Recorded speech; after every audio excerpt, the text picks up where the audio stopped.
Today we're going to talk about Akil Baddoo, the World Series, and the schedule ahead for the Tigers offseason. All today on Locked On Tigers. You are Locked On Tigers, your daily Detroit Tigers podcast. Part of the Locked On Podcast Network, your team every day.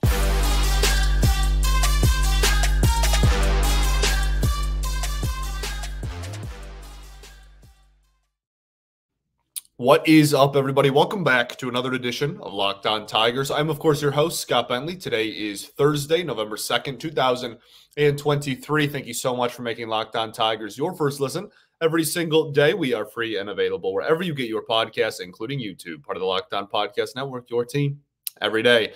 Be sure to check out the SiriusXM app. You can just search any team and get their home radio broadcast straight from the app.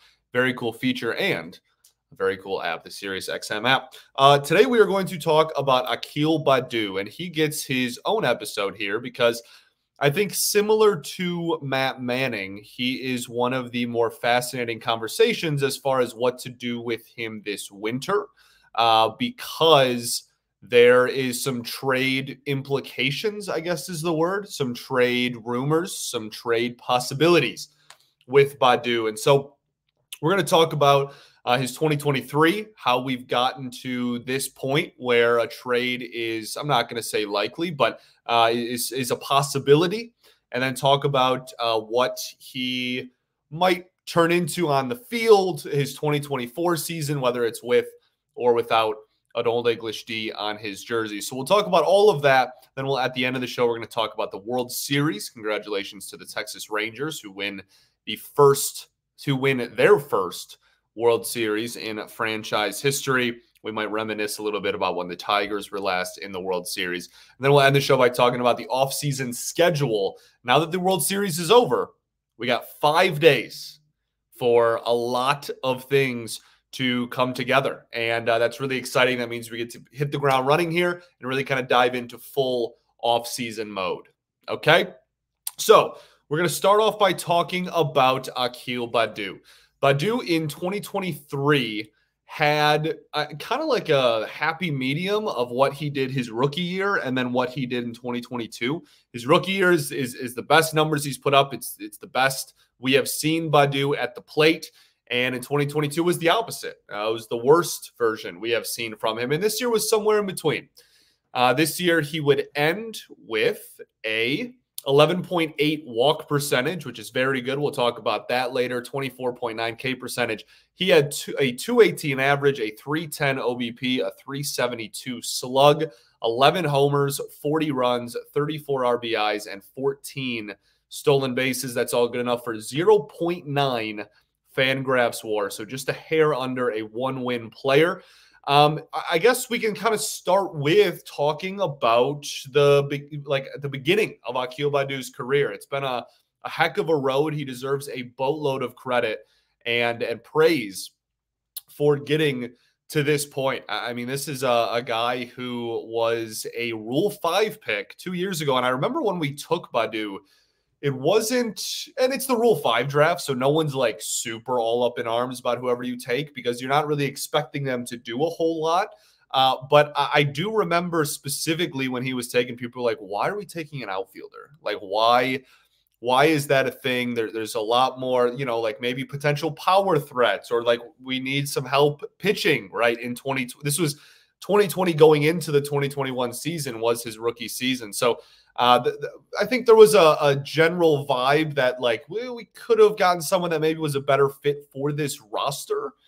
And that was pretty short-lived because Akil Baddoo crushed spring training and then went on and carried that over into the regular season and was absolutely electric. He was one of the most fun players legitimately in the entire game of baseball in the first half of 2021. Cooled down a little bit, but still had pretty solid numbers. He ended 2021 with 13 homers, 18 steals, a 259 average, a 330 OBP, and a 436 slug. That's a 766 OPS. And then 2022, we kind of were hoping for a step forward from Baddoo, and instead he took a pretty sizable step back, unfortunately. In 225 plate appearances, he had just 2 home runs, 9 steals, a 204 average, a 289 OBP, and just a 269 slug. That was a 558 OPS in 2022. Now we go into 2023. This is kind of like the cliff year, right? This is like, is he going to take off or is he going to like be that mid 500s OPS player? Or is he going to be able to bounce back? And he kind of fell somewhere in the middle there with an 682 OPS this season, double-digit home runs, almost 15 stolen bases.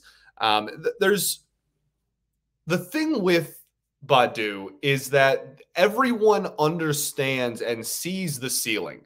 And that's what makes him so exciting, and also what makes him hard to give up on, I guess. As far as like if you're running a team and you're looking at like the profile here, there are few more intriguing profiles in the game of baseball from an offensive player perspective than someone who walks a lot, has some power, and runs really fast. That's like ideal. That is a prototype for the modern day outfielder.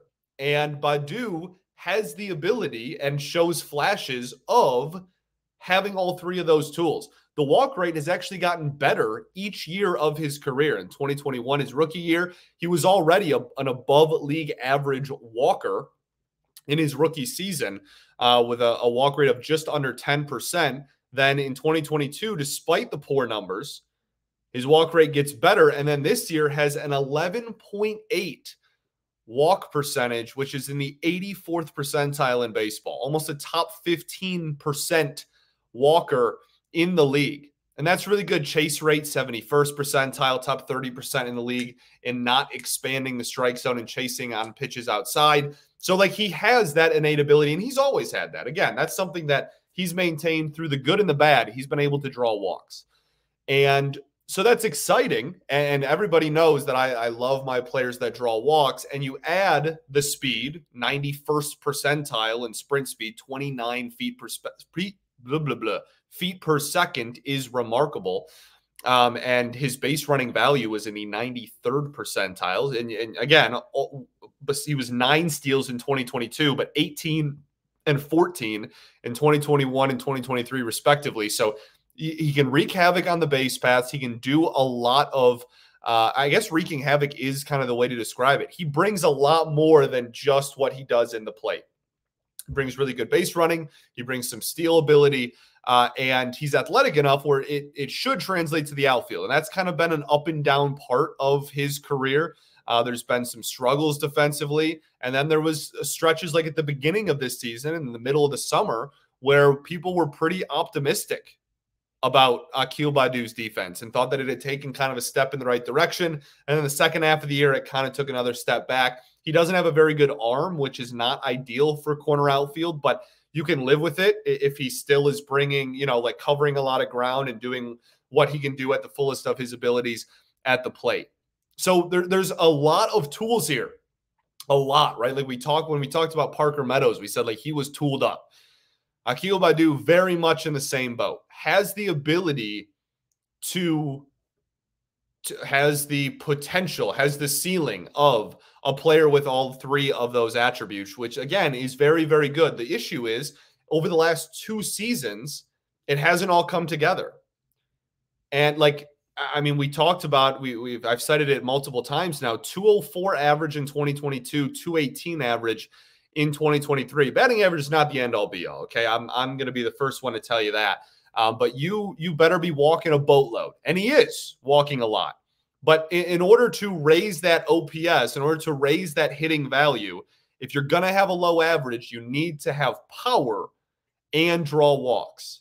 And while he has shown the ability to hit the ball really hard, he's shown the ability to have that pop. We see, the 440-foot home runs that he'll hit on occasion. We'll see the bombs. It's not consistent enough. He was in the 7th percentile in expected batting average with 216, bottom 10% in the league. 19th percentile in expected slug, 25th in average exit velocity, 28th in barrel percentage, 25th in hard hit rate. First percentile, bottom 1% of the league in sweet spot percentage, something that in 2021, he was in the top 20% in baseball in, when he had a above league average OPS and almost had 15 homers and 15 steals in the same year. You feel me? Let's keep the ball rolling here. There's a lot more to discuss, but like that's just the point I'm trying to get across. Like there is tools here, but it hasn't all come to fruition since his rookie year. And that is why there's big question marks surrounding him going into this winter. Let's keep the ball rolling. We'll keep talking about Akil Baddoo right after I tell y'all about our friends over at FanDuel. Score early this NFL season with FanDuel, America's #1 sportsbook. Right now, new customers can get $150 in bonus bets with any winning $5 moneyline bet. That's $150 if your team wins. If you've been thinking about joining FanDuel, there's no better time to get in on the action. The app is so easy to use. There's a wide range of betting options, including spreads, player props, over-unders, and more. So visit FanDuel.com/lockedon and kick off the NFL season today.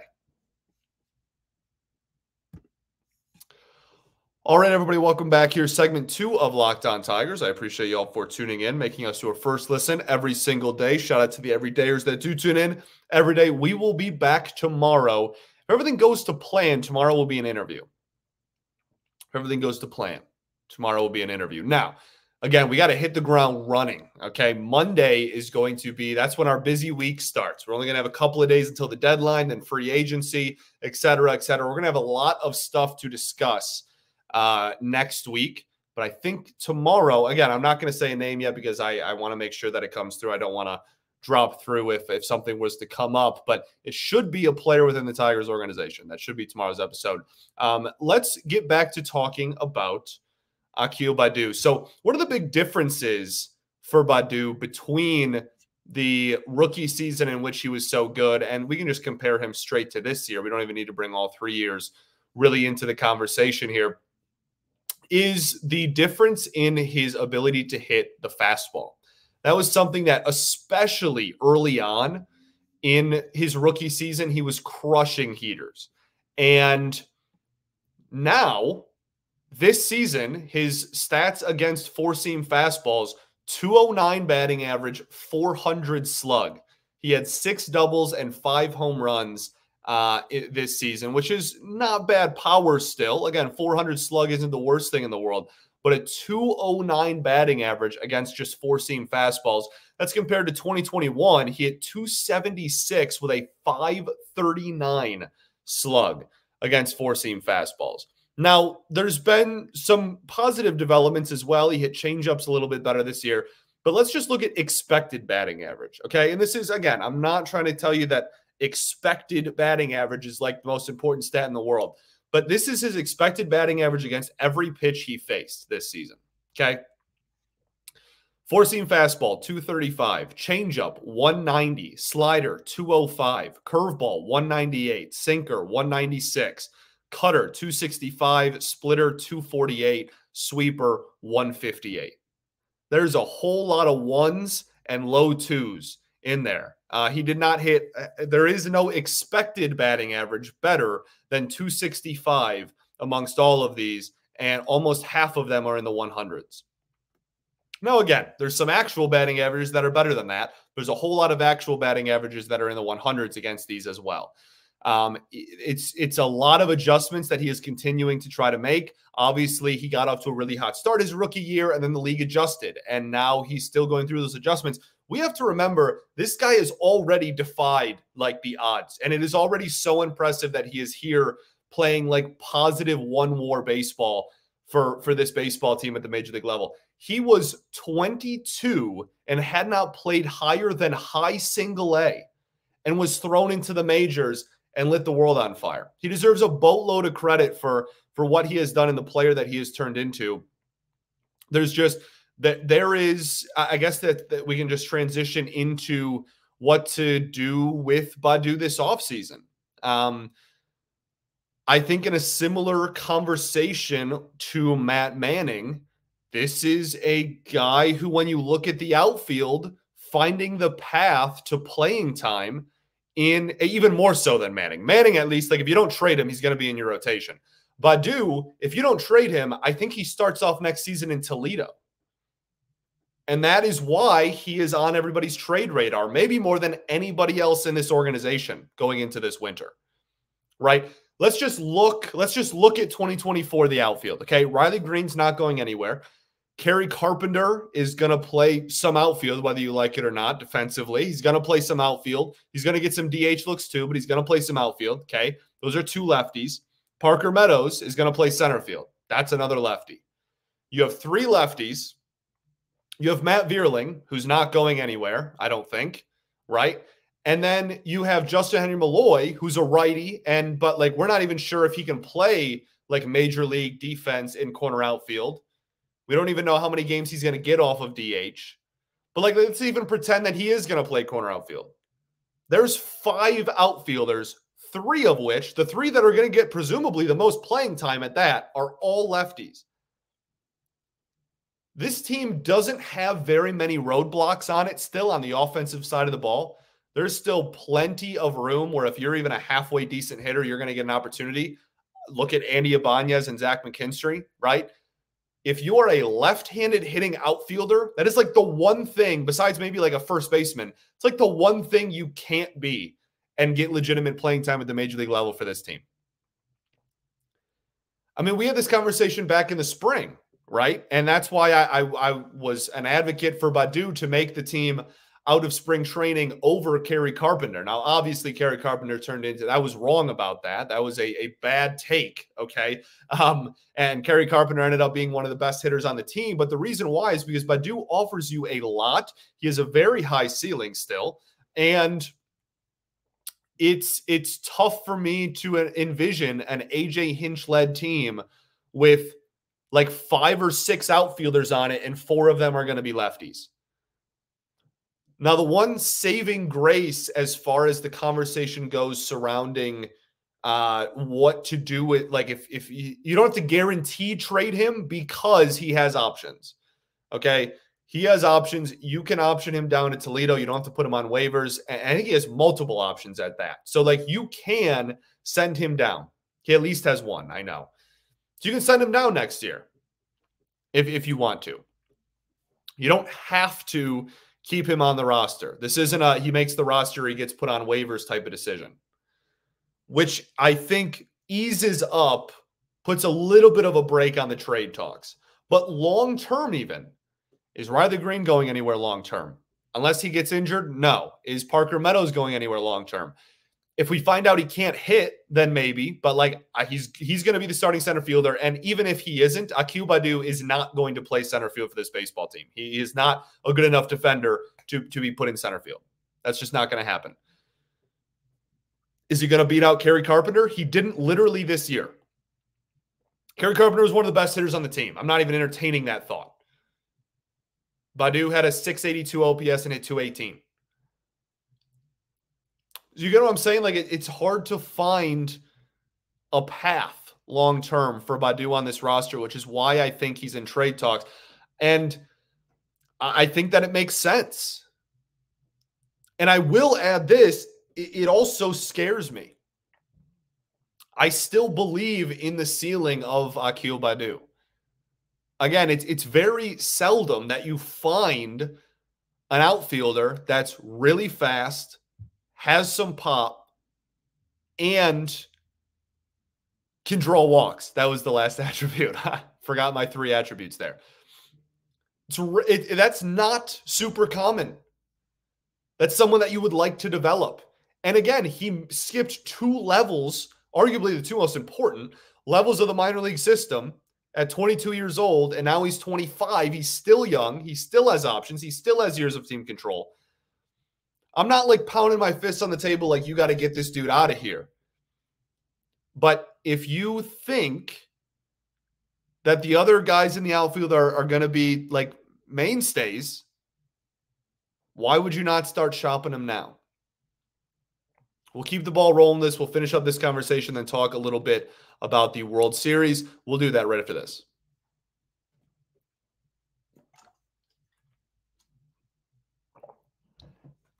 All right, everybody, welcome back here. Third and final segment of Locked On Tigers. I appreciate y'all for tuning in. So talking about Akil Baddoo this winter, he's not going to get non-tendered, just like as far as, different ways he could not be on the roster next year. He's certainly not going to get non-tendered. It's either going to be he's traded or he's not traded. And again, like I like his tools better than Veerling's, but I think righty-lefty matters too much in this situation. You need your fourth outfielder to be a righty if all three of your starting outfielders are lefties. It's tough. It's real tough. And like if he is optioned, he'll get playing time next year because some outfielder will inevitably get hurt and he'll be the first call. Just like this year, right? He didn't play. He wasn't in the majors for a lot of the beginning of the season for the Tigers in 2023 and still played in 112 games. So very possible for him to still get playing time.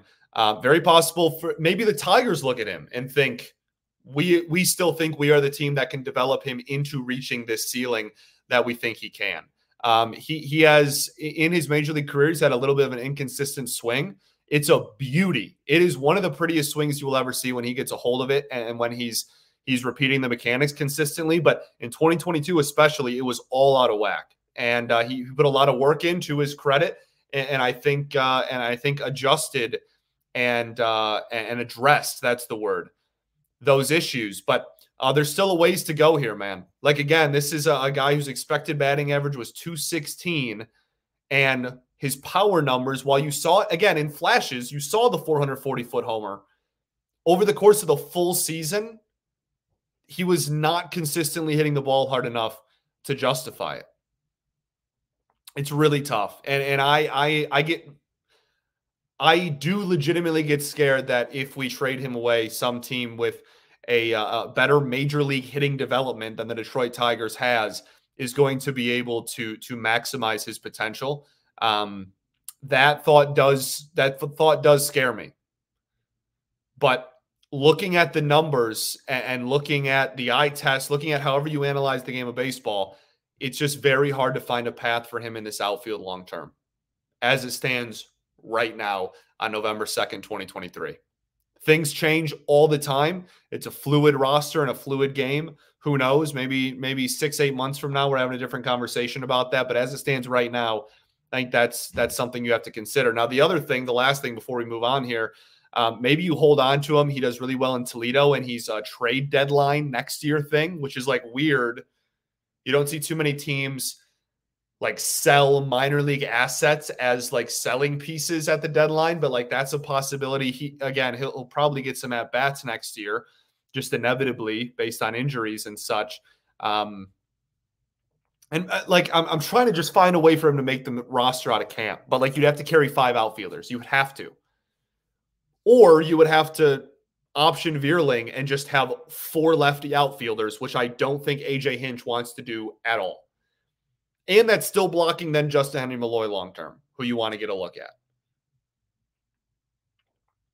It's tough. This is like the most difficult conversation on the roster to me. Because I love Baddoo.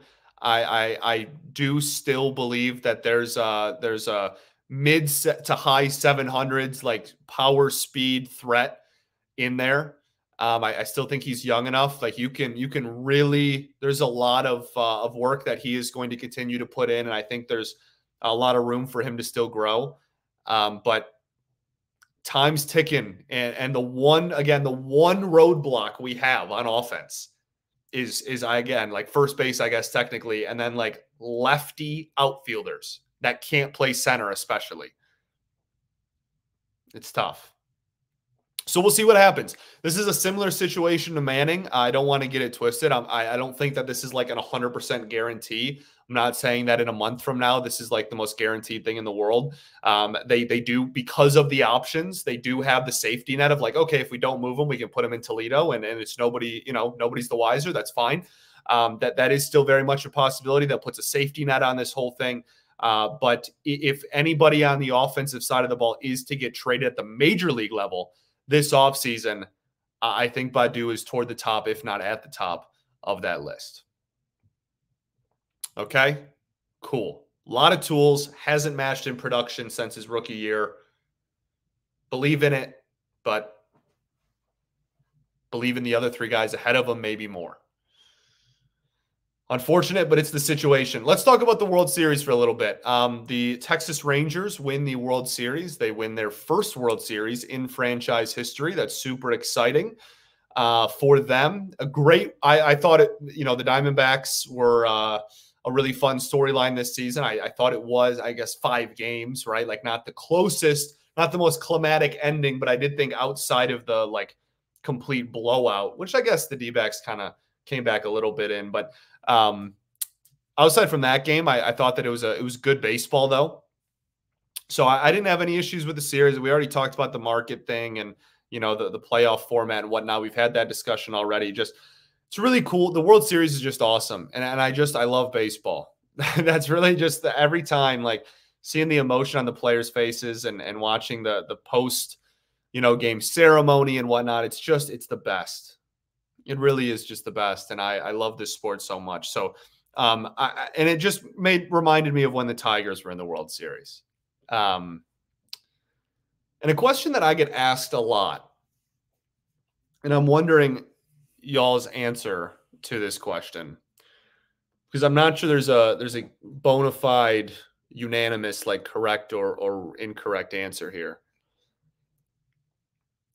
Was 2006 to 2016 worth it? Maybe worth it isn't the right word. Was it a success? You get what I'm trying to say? Winning a World Series is everything. That's why we root. That's the whole point. I don't believe in I'm done with moral victories, man. I'm so tired of this organization talking about moral victories. I'm so tired of oh, we only lost to the Dodgers by a run. We shouldn't be that upset. I'm so tired of all that. You play to win the game, right? To quote a great coach, you play to win the game. And I take that mentality with me. I'm a very competitive person that has always thought that. And when I was younger and when they first started the teardown in 2017, and I was really upset because that was my childhood team, kind of breaking apart and we were going to be bad, I would tell people no, it wasn't worth it. It was a complete failure. We didn't win a ring. But now that I'm a little bit older and I look back, I think my answer's changed. And I think it was. And the reason I say that is just because, man, was it fun. And that was my childhood team. Again, in 2006, I was 7, 8, 9 years old. I was in elementary school. And by 2016, I just started college. So just ended high school, just started college, somewhere around there. So it's that was the team of my childhood. My entire childhood was that era, was the 2006 to 2016 Tigers. And I will always have a special place in my heart for the 2003 Lovable Losers, because they are the first team I ever fell in love with. And the fact that you could get tickets very close to home plate for $7 the day of is the reason why I went to Tigers games all the time as a kid with my parents and whatnot. That team will always hold a special place in my heart, but the success was the team of my childhood. And so I just think back to those summers, man. Boy, did we have fun. Boy, did we have fun those years. And boy, was it fun watching the Tigers consistently in the postseason, consistently winning their division, watching greatness every single game out of first base, watching greatness every single time pretty much anybody took the mound, right? The 2014 team now, after Robbie Ray, I think has 5 Cy Young winners on it, and Anibal Sanchez won an ERA title. It's one of the most talented and decorated rotations to ever be assembled on a baseball roster. The 2013 team, I think, is one of the greatest rosters to never win a ring in the history of baseball. And I mean eras, right? We talk about like the 2004 Red Sox won the World Series and they didn't win in 2005. Like, oh, like that's one of the best teams to never win a ring. Like they just won the year before and they won again in 07. Like I'm talking like eras, like the late 90s, early 2000s Mariners, and then like the 2011 to 2014 Tigers. Like I really do think any team in baseball in 2013 specifically, any team in baseball would have traded their roster for our roster. I genuinely believe that. I think we had the best roster in the sport. And